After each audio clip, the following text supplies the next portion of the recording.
ద్రౌపది స్వయంవరము.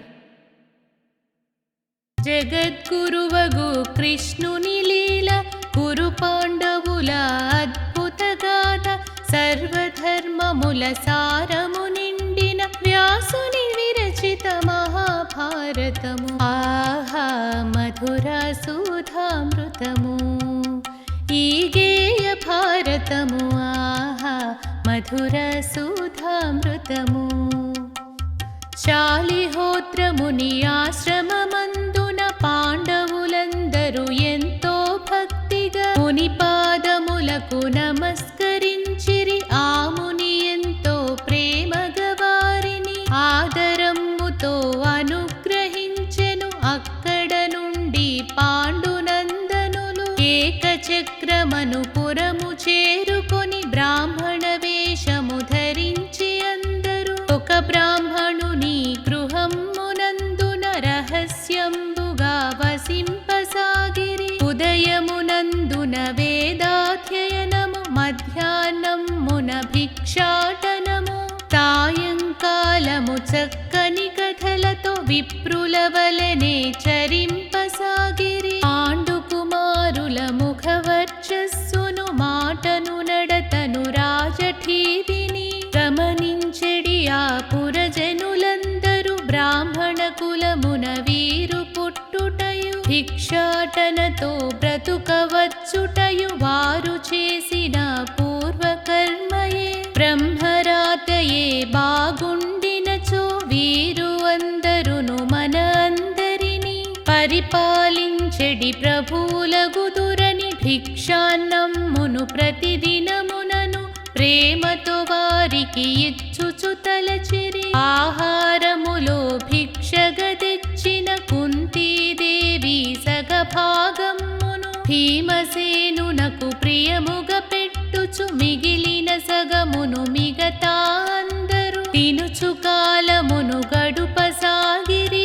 ఒకరోజుదయము విప్రుని ఇంటను ఒక్కొమ్మడిగా ఏడ్పులు వినబడే. విన్న వెంటనే కుంతీదేవి భీముని చూచి ఇట్లని పలికెను. ఈ బ్రాహ్మణునకు తీరని దుఃఖము ఏదో కలిగెను అని చింతించుచు అనకు నిలువగా నీడను ఇచ్చి ఎంతో ప్రేమగా చూచుచుండిరి. తీరి వేదనకు కారణమెరిగి చేతనైనచో సహాయపడవలే. ఆహా మధురా సుధామృతము ఈ గేయ భారతము. ఆహా మధుర సుధామృతము. భీమసేనుడును కలతను చెంది కష్టకారణము తెలుసుకురమ్ము. వారి దుఃఖమును మాపివేసెదను అనుచును కుంతికి ఉత్తరువిచ్చెను. సంతోషించిన కుంతీదేవి వారి ఇంటిలో ప్రవేశించెను. అక్కడ అందరూ చుట్టూ కూర్చుని బోరు బోరుమని ఏడ్చుచుండిరి. కుంతిని చూచిన విప్రుడు ఇట్లనే నేనిట్లేచుట నా తలరాతయే. విధాత నాపై కరుణను చూచి ఇద్దరు కొమరుల ప్రసాదించెను. ఇప్పుడెవ్వరిని విడనాడవలె నేను పోయినా మరి ఈ బ్రాహ్మణి వైధవ్యంతో వెలవెలబోవును. పోనీ అనుకొని ఆమెను పంపిన. తల్లి లేని ఈ పిల్లలిద్దరిని నేను సాకుట సాధ్యము కాదు. కన్నులు తెరువని కన్న బిడ్డలను బకాసురునకు బలిపెట్టుటకు నా ఈ మనసు ఒప్పకున్నది. తండ్రి దుఃఖమును చూచిన బాలుడు తండ్రి మీరిక ఏడువవలదు. నేను పోయి ఆ బకరాక్షసుని కత్తితో పొడిచి చంపెదననుచు చిన్న కత్తిని చూపుచు చెప్పగా ఆ పసి బాలుని అమాయకతకు దుఃఖము మరిచి నవ్విరందరూ. ఆ సమయమున కుంతీదేవి వారి ఏడ్పులకు కారణమడిగెను. అమ్మాయేమని చెప్పమందురు. బలము తెలివి పరాక్రమము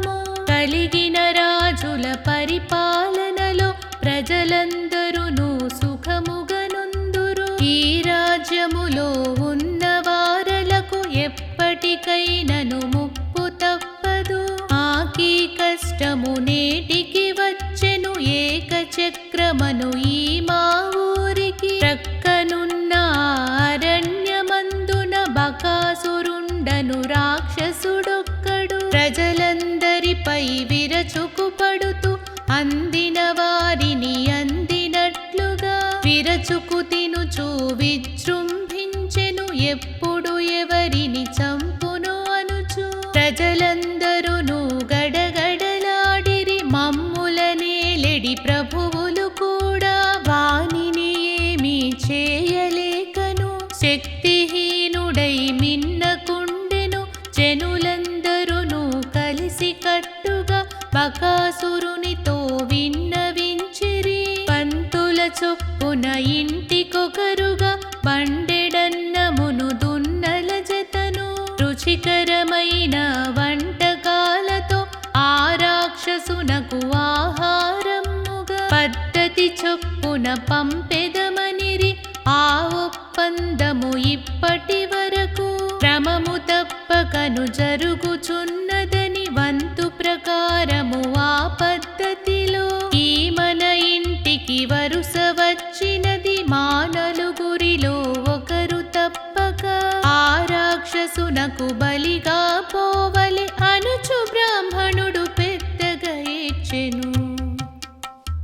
ఆహా మధురా సుధామృతము ఈ గేయ భారతము. ఆహా మధుర సుధామృతము. పరమున ధైర్యము తొణికిసలాడగా విప్రోత్తమునితో కుంతి అప్పుడు మన గృహమందున ఉన్న సభ్యులు నలుగురు కాదు 10 మంది అని నేనెల్లప్పుడు అనుకొనుచుంటిని. కష్ట సుఖములను సమానముగా మనమందరము పంచుకోవలే. నేటికి వచ్చిన మన వంతునకు నా పుత్రులలో 2వ వానిని అసురుని చెంతకు పంపించెదనని బ్రాహ్మణుడది విని శివ శివయనుచు చెవులు మూసుకొని కుంతీదేవితో అంత మాట మీరనుటే చాలును. అతిథిగా వచ్చిన బ్రాహ్మణ యువకుని మాకు బదులుగా బలి ఇచ్చినచో మహాపాతకము నన్ను చుట్టుకొను. కుంతి నవ్వుచూ జీరస్వరమున 5గురైనను 100గురైనను కన్న తల్లికి పిల్లలు బరువా. నా ఈ పుత్రుని బల శౌర్యములు నేను పూర్తిగా తెలిసిన దానను. మనకా దైవము అనుకూలించిన పిశాచము వలె మిము పీడించెడి రాక్షసాధముని వధించి తీరును. ఇక మీరేమీ ఆలోచింపక సంభారములను సిద్ధము చేయుడు. ఆహా మధురా సుధామృతము ఈ గేయ భారతము. ఆహా మధుర సుధామృతము. వేగమె కుంతిలోనికి వచ్చి భీమసేనునకు విషయము చెప్పెను. వీరమాతలకు తగిన మాటలే పలికి వచ్చితివి ధన్యురాలవని. భీముడు జబ్బలు చరచుచు నవ్వుచు కండలు త్రిప్పుచు చిందులు త్రొక్కెను. ఆ సమయమునే సోదరులందరూ భిక్ష తీసుకొని ఇంటికి వచ్చిరి. ఉత్సాహముతో ఉప్పొంగిడి ఆ భీముని చూచి ధర్మనందనుడు కారణమేమని తల్లిని అడిగెను. జరిగినదంతయు తల్లి చెప్పగా గుండెల దరగా వెలవెలబోవుచు ఏమిది తల్లి ఇట్లు చేసితివి. వాయునందనుని బాహుబలమ్మే మనకందరికీ రక్షగనున్నది. బ్రాహ్మణ బాలుని కాపాడుటకై కన్న కుమారుని త్యాగము చేతువ మనను దైవమే కరుణింపనిచో మనగతి ఏమో ఆలోచింపుము. కుంతీదేవి నవ్వుచు ఇట్లని ధర్మనందన భయపడవలదు. భీముని సంగతి నీకు తెలియదు. పురిటి కందుగా వీని నెత్తుకొని కొండదేవర వెంకటరమణను దర్శించుటకై కొండ చర్యపై నడుచుచుండగా వ్యాఘ్రమొక్కటి అరచిన అరుపుకు నేను భయముతో గడగడలాడుచు పాలుని నేలకు జార విడచితి. అప్పుడు జరిగిన మహాద్భుతమును నేనెన్నటికీ మరువజాలను. కొండరాళ్లపై కూలిన బాలుడు పసుకందకయే కిలకిల నవ్వెను. వాని తాకిడికి ఆపెను కొండలు నుగ్గు నుగ్గుగా పొడి పొడి అయ్యను. వజ్రకాయుడగు వాయునందనుడు అసురుని తప్పగ వధించి తీరును. క్షత్రియ కులమున పుట్టిన వారము ఇతరుల కష్టము తొలగించుటయే పరమావధిగా భావింపవలే. అందున కూడను బ్రాహ్మణ రక్షణ పరమ పుణ్యమని పెద్దల వాక్యము.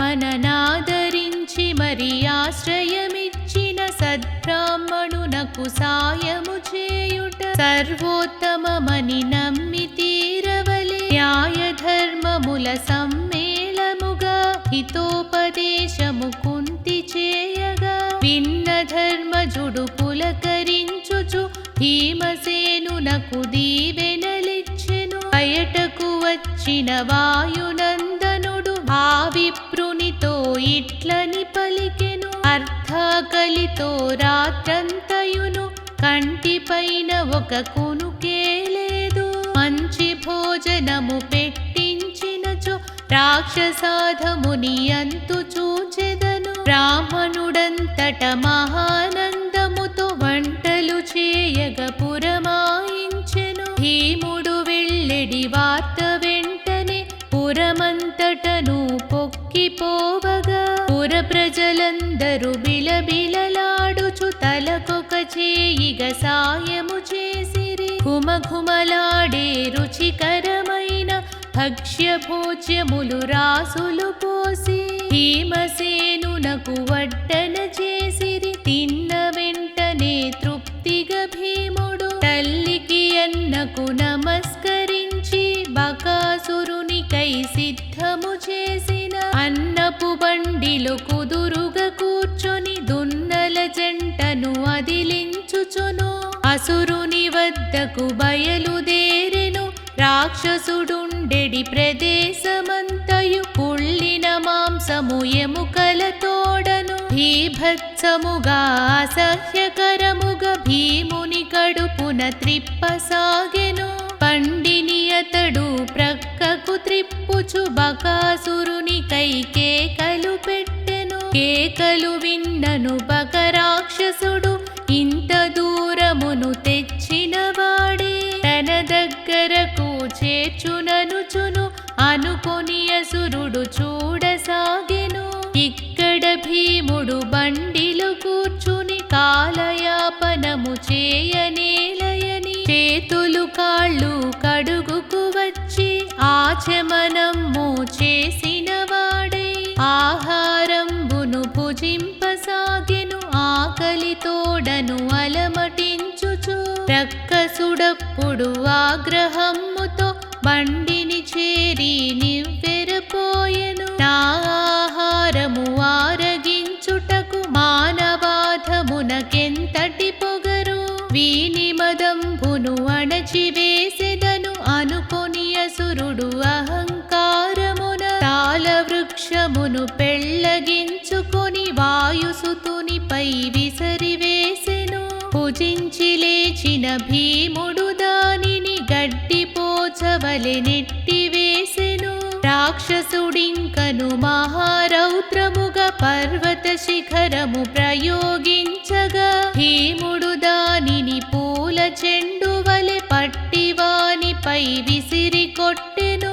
రెండు కొండలు ఢీకొన్నట్లుగా మహావీరులగు బకుడు భీముడును కలబడి గొప్పగా యుద్ధము చేసిరి. వృక్షములన్నీయు ముక్కలు కాగా పండలన్నీయును పిండైపోయెను. అప్పుడిద్దరును మల్ల యుద్ధమున కండలు త్రిప్పుచు కలపడి పోరిరి. క్రమక్రమముగ బకరాక్షసునకు బలము బలము తగ్గెనని తెలిసిన భీముడు వాని దేహమును రెండు చేతుల పైకి లేపుచూ గిరగిర త్రిప్పి నేలకు విసిరి వాని వెన్నుపై మోకాలొడ్డుచు వెన్ను పూసలను పెఠిల్లు మనుచు విరిచివేసెను. ఆహా మధుర సుధామృతము ఈ గేయ భారతము. ఆహా మధుర సుధామృతము.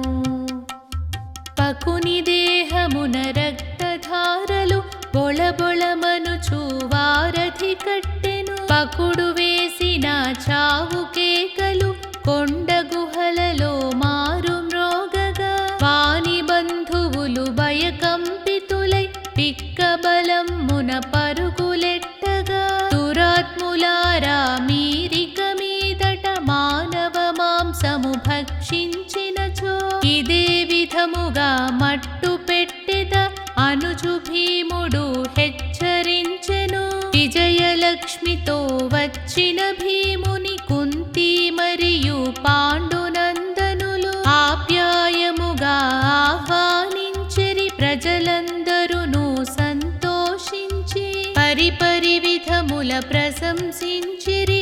అటుపై పాండవులాపురమందున విప్రుని ఇంటను విప్రుల వలెని కాలము గుట్టుగా గడుపుచుండగా ఒకరోజుదయము వారి గృహముకు బ్రాహ్మణుడొక్కడు వచ్చియుండెను.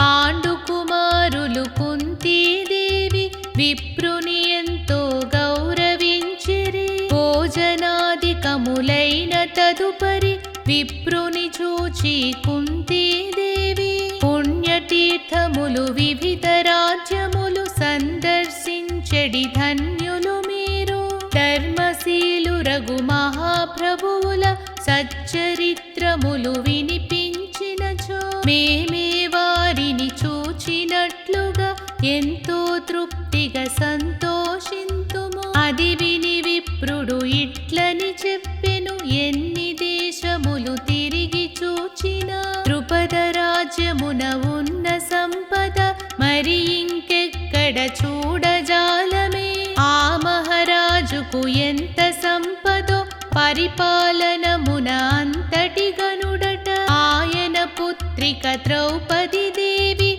ఎంతో చక్కని సుందరాంగి అని జనులందరూను చెప్పుకొందురు.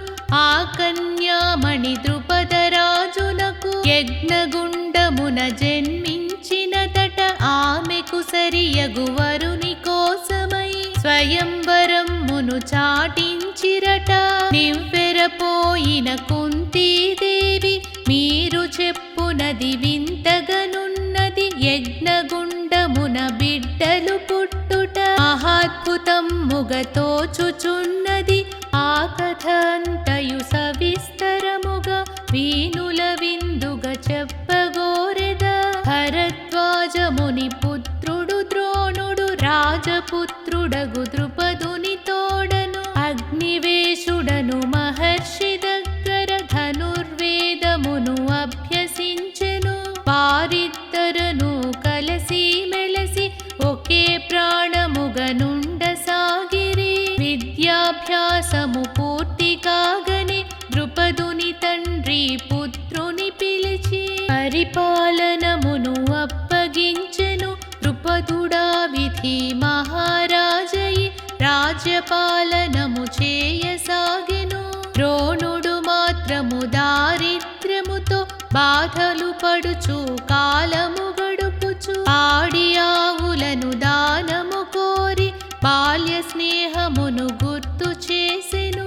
రాజగర్వమున కన్నుగానక ద్రుపద నరేంద్రుడు ద్రోణాచార్యుని ఈసడించుచు పరాభవించెను. పరాభవాగ్ని చెరగులు మనసుతో ద్రోణాచార్యుడు కుతకుతలాడెను. దైవ సహాయము సమకూరుటచే ఆ కురు ప్రభువుల ఆశ్రయమందెను. కురు వృద్ధుండ ధనుర్వేదుండగు భీష్మాచార్యుల అనుగ్రహముతో హస్తినపురమున కౌరవులకును పాండవులకును అస్త్రగురువుగా ప్రసిద్ధిగాంచెను. రాజపుత్రులను మహావీరులుగా తయారు చేసిన ద్రోణాచార్యులు రణరంగమున ద్రుపదుని గెలిచి తనకు కాన్గగా తెచ్చి ఇమ్మని గురుదక్షిణను వారిని కోరెను. తమాచార్యుని కోర్కె తీర్చగా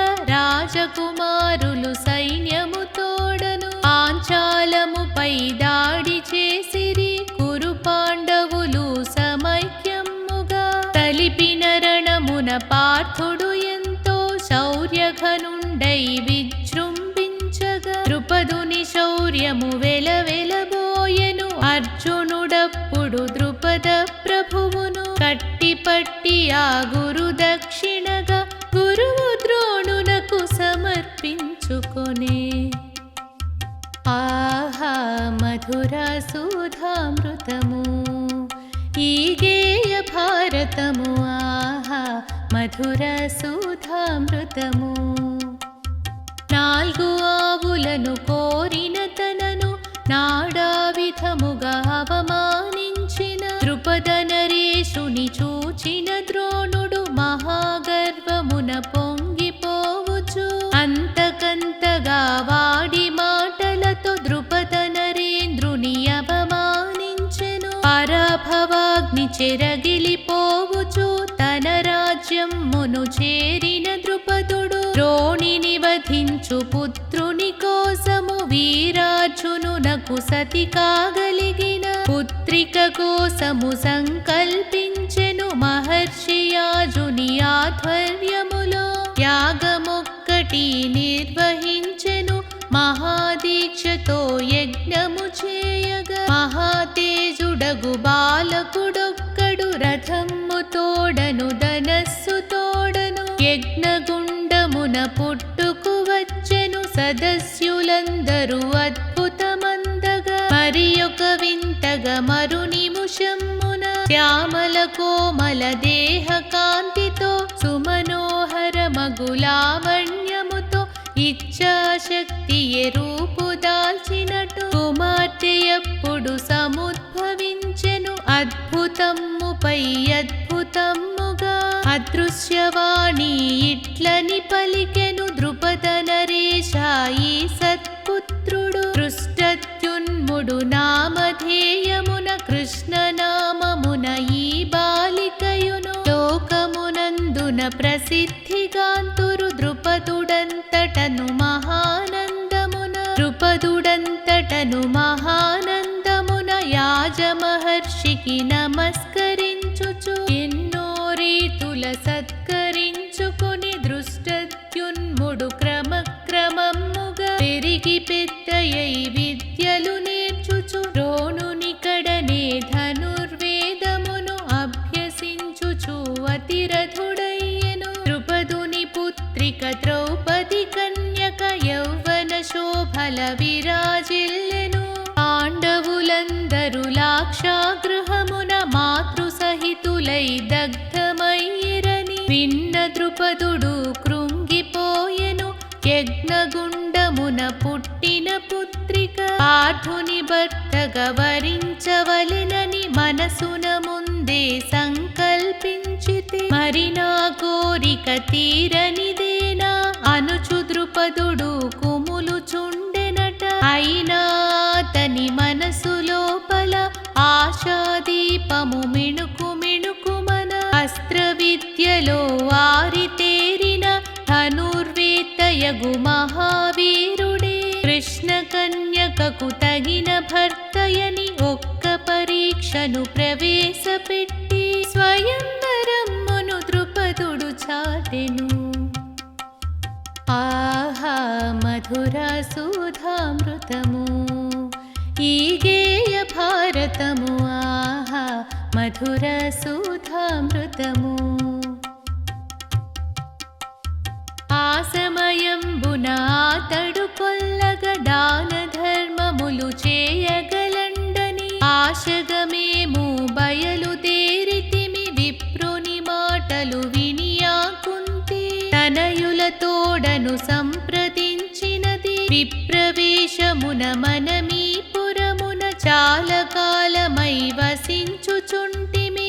తీర్థస్నానములు ఆచరించుచు పుణ్యక్షేత్రముల సందర్శించుచు ఇంతకాలము ధన్యులమైతిమి ద్రుపదుని నగరము ఆ పాంచాలము సర్వ సంపదలు పాడి పంటలతో కడురమ్యముగా కనుపించునని పలువురు చెప్పగనే వినియుంటిని ఆ రాజ్యములో విప్రాదరణము మిన్నని అందరూ చెప్పగ వింటిని కనుకను ఇప్పుడు మనమందరము పాంచాలములో చేరి వసించిన ఇంతకన్నను కొంత సుఖముగా గడుపవచ్చునని తోచుచున్నది తల్లి మాటలను విన్న పాండవులు సంతోషముతో సమ్మతించిరి ఆశ్రయమిచ్చిన విప్రుని దగ్గర ప్రేమ మీరగా సెలవు తీసుకొని కడువేగముగా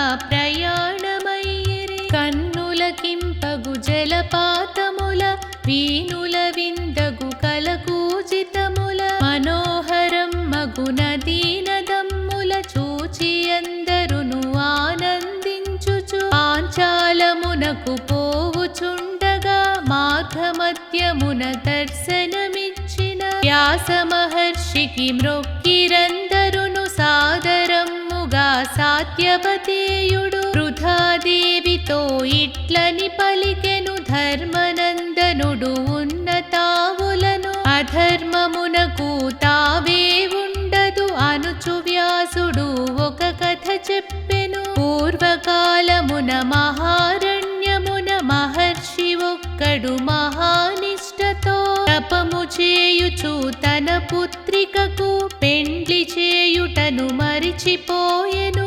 తద్గుణవతియగు ఆ ఋషి కన్యక యౌవనవతి అయి చాలా కాలము వివాహమునకై తహతహలాడెను నిరాశ చెందిన మహర్షి పుత్రిక పరమేశ్వరుని మనసున నిలపి కఠోరముగా తపస్సు చేసెను తపము మెచ్చిన త్రిశూలధారి ఆమెకెదురుగా సన్నిధి చేసి పరము కోరుమనినప్పుడు పలుకగా సుదీర్ఘకాలము వివాహమునకై ఎదురు చూచిన ఆ కన్యామణి పతి పతి పతి పతి పతి అనుచు 5 సార్లుగా అదే పదమ్మును ఉచ్చరించుచు ప్రార్థన చేసెను పరమేశ్వరుడు తథాస్తు అనుచు మరుజన్మంబున భర్తలైదుగురు నిను చేపట్టగ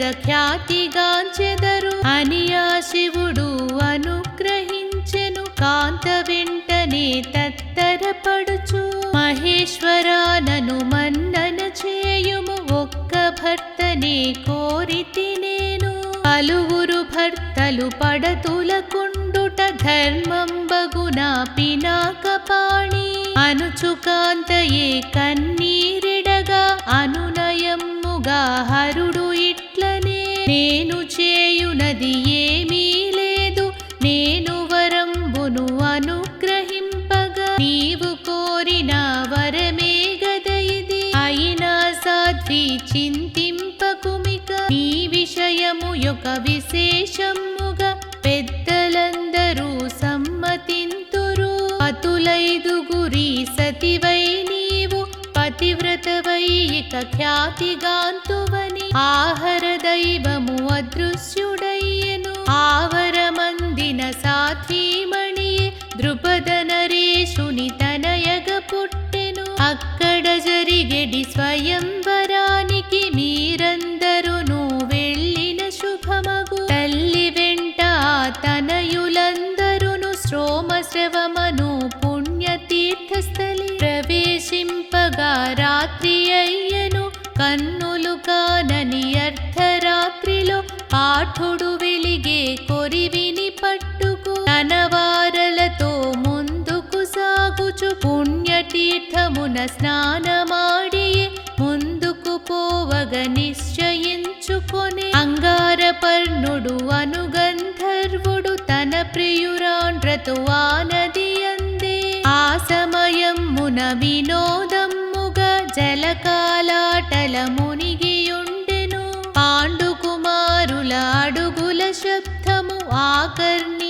చూచిన ఆ గంధర్వుడు దుర్మదాంధుడై ఇటు గర్జించెను. వచ్చినదెవరో వెనుకకు మరలుడు మాయాశక్తుల గంధర్వుండను అంగారపర్ణ నామధేయుడను. కుబేర ప్రభువుల నేను సఖుడను ఇక్కడ వెలసిన గంగా తీరము. నా నామముతో నెలకొనియున్నది పరులెవ్వరికి ప్రవేశింపగా. నా ఈ సీమలో అనుమతి ఉండదు రెండు సంధ్యలు అర్ధరాత్రులు. మా కాలములని నీకు తెలియదా శీఘ్రమే వెనుకకు మరలిపోవుడు. మాట విననిచో ప్రాణాంతకమే అనుగంధర్వుని ప్రేలాపనలను. విన్న అర్జునుడు నవ్వెహేళనగా సర్వ ప్రాణులకు సేద తీర్చెడి. భాగీరథి నది ఎవ్వరి సొత్తు తనలో మునిగిన వారల పాపము. చాలన చేసెడి పావన వాహిని పవిత్ర గంగలో స్నానమాడుటకు. సర్వజనులకు స్వేచ్ఛయున్నది సర్వేశ్వరుని జటాజూటమున. పుష్పతుల్యముగ ప్రకాశించుచు అలల ఊపులో సప్తస్వరముల ఉరుకుల పరుగుల నాట్యరవళితో సాగర గర్భమునందు చేరుచు తన్మయమందడి నదీమ తల్లి. అమరలోకమున మందాకినిగా నాగలోకమున భోగవతిగను. ప్రసిద్ధి నొందిన పవిత్ర వాహిని అట్టి గంగలో స్నానమాడుటకు. అనుమతులేవి అక్కరలేదు అనుచూపార్థుడు తీరము చేరెను. ఆ గంధర్వుడు ఆగ్రహముతో రథారూఢుడై ధనుర్ధారి అయి తెరవర్షమును కురియజేసెను. ఫల్గుణుడప్పుడు మండి కొరివిని ఎత్తి పట్టుకుని గిరగిర త్రిప్పుచు బాణవర్షమును చెదరగొట్టెను. చేతి కొరివినే ఆగ్నేయాస్త్రము మహామంత్రమున అభిమంత్రించుచు గంధర్వునిపై ప్రయోగించెను. ఆ గంధర్వుడు అధిరోహించిన రథము భగ్గుమని దగ్ధమయ్యెను. నిస్త్రాణముగా నేలకు కూలిన ఆ గంధర్వుని సిగను పట్టుకొని అర్జునుడప్పుడు చేరెను అన్నను.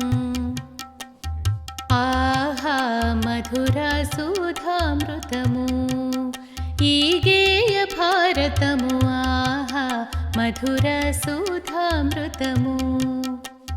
నిగర్వుడై ఈ నిర్వికారముగ ధర్మనందనుని పదముల వ్రాలిన భర్తను చూచిన ఆతని రాణి ధర్మరాజునకు నమస్కరించి అతి భిక్షయని కొంగు చాచినది. ఆసతి దుఃఖము అర్థము చేసుకు పాఠుని తోడను ధర్మజుడిట్లని సతీ సహితుడై సమరాంగణమున సమరము సల్పిన శత్రురాజులను వీరవరేణ్యులు వధింపకూడదు. క్షత్రియ ధర్మము అతిక్రమింపక నీవే ఇతనిని విడిచిపెట్టుము.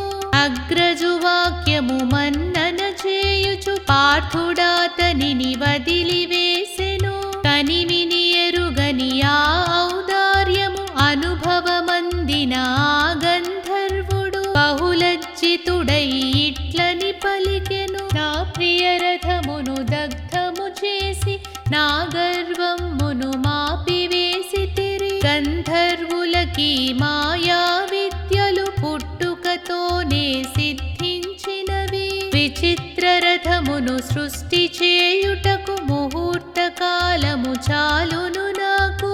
మహావీరులను చూచెడి భాగ్యము నాకీనాటికి తటస్థించినది. ఈతో స్నేహము ప్రసాదింపుడనే. ఆహా మధురా సుధామృతము ఈ గేయ భారతము. ఆహా మధురా సుధామృతము. తపస్సు చేతనునే సాధించిన అపురూపమగు చాక్షుషి విద్యను బహూకరించి ధన్యుడనై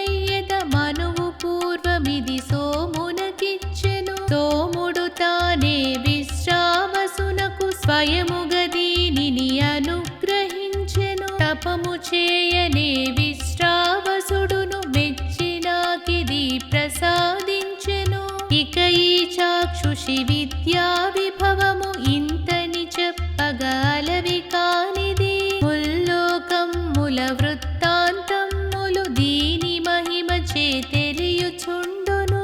ఇట్టి చాక్షుషి విద్యకు బదులుగా ఆగ్నేయాస్త్రము అనుగ్రహింపుము. మీకందరికీ వేరు వేరుగా దివ్యాశ్వములను బహూకరింతును. పార్థుడు నవ్వుచు అప్పుడిట్లని, ఓ గంధర్వా, ఇప్పటి నుండి నీవును మేము మిత్రులమైతిమి. మిత్రునకొకటి బహూకరించుచు బదులు మరొక్కటి స్వీకరించడము మిత్రధర్మముకు విరుద్ధమగును. అంతేకాకను మేము దీనిని ఎవ్వరికడను పరిగ్రహించము. నువ్వు కోరుకొను ఆగ్నేయాస్త్రము తప్పనిసరిగా ఉపదేశింతును. అయినా గాని ఒక సందేహము నా మనసందున మెదులుచున్నది. మేమందరము త్రికరణ శుద్ధిగా ధర్మము తప్పని విప్రోత్తములమే అయినా మమ్ము నీవీ విధముగా అర్ధరాత్రమున నిలదీసితివి. దీనికి కారణమేమోయున్నది, ఆ కారణమును స్పష్టము చేసిన అర్థము చేసుకు సంతోషింతుము. అంగారపర్ణుడు ఇట్లని పలికెను, నారదాది ముని పుంగవులెందరో ఇము కీర్తింపగనే వినియుంటిని. కురువంశమున వెలసిన మీరిటు విప్రరూపమున తిరుగుట చిత్రము. నివురు కప్పిన నిప్పుల వలెనే మిము గుర్తింపకనే నీ విధముగా అవమానించుట సంభవించినది. మహారాజులకు తోడు నీడగా ఒక్క పురోహితుడుండి తీరవలె. అటు కాకున్నను అనర్థములు ఊహించకయే వచ్చుచుండును. నాలో కూడా లోపమున్నదని నేను ఇప్పుడే గ్రహించుకొంటిని. ఎంత వివేకము కలిగియుండినా స్త్రీలతో కూడిన సమయమందున విచక్షణన్నది నశించిపోవును. ఎంతటి వీరులు ధర్మాత్ములును యోగ్యత నశించి అయోగ్యులగుదురు. అప్పుడు పార్థుడు ఇట్లని పలికెను, చాక్షుషి విద్యను కలిగిన సఖుడవు మాకీయదనున అనుకూలుండగు. మంచి పురోహితుడెక్కడుండునో తెలుసుకు చెప్పిన ధన్యుల మగుదుము. గంధర్వుండిటు సూచన చేసెను, మీ పయనములో అచిరకాలమున సౌమ్య మహర్షిని సందర్శింతురు. వేద శాస్త్రములు పూజల క్రతువుల ఆరితేరిన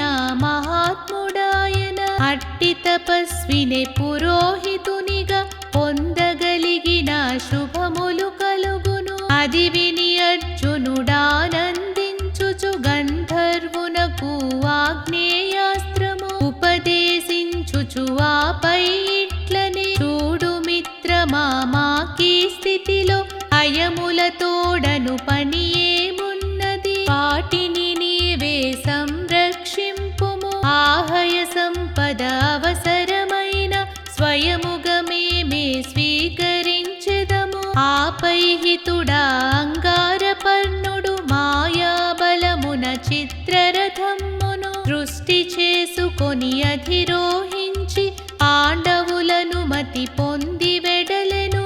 ఆపై పాండవులందరూ కలిసి గంగావాహిని దాటిన వారై సౌమ్య మహర్షిని సందర్శించి భక్తిగా కోర్కెను విన్నవించుకొని. ధర్మతత్పరులు అయిన వారితో కలిసి బ్రతుకుటే చరితార్థమని తలచిన ధౌమ్యుడు